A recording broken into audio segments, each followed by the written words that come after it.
প্রতি মাসের বেতনকে সঠিকভাবে ব্যবহার করার 50-30-20 রুল।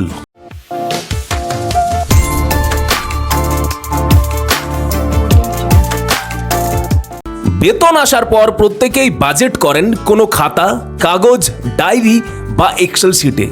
কিন্তু প্রতিটা দিন পেরোনোর পর মান্থ এন্ডে দেখা যায় আমরা যা কিছু প্ল্যানিং করেছিলাম, যেমন এই মান্থে এই টাকাটা সেভিংস করব, বা এসআইপিতে ইনভেস্ট করব, বা এফডি করব, ফিউচারের জন্য সেভ করব, তা আর হয়ে ওঠে না।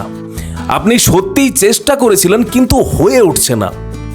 এই কারণের জন্য স্যালারি আসার পর 50-30-20 রুল ইউজ করা খুবই উপকারী। তাহলে চলুন বন্ধুরা, এই 50-30-20 রুল কি সেটা জেনে নেওয়া যাক।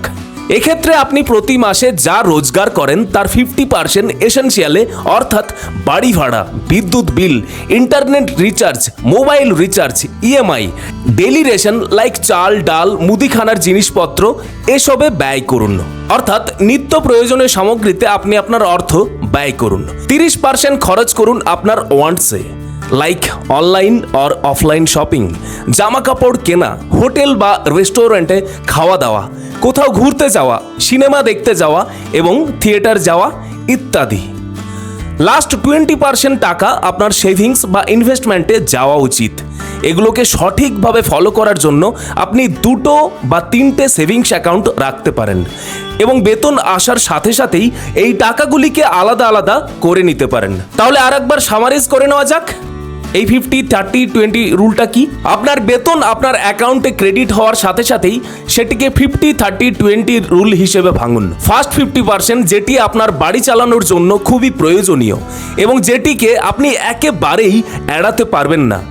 সেকেন্ড 30% আপনার পছন্দের ওপরে খরচ করুন, অর্থাৎ আপনার ওয়ান্টসের উপরে খরচ করুন। থার্ড 20% সেভিংস এবং ইনভেস্টমেন্ট করুন।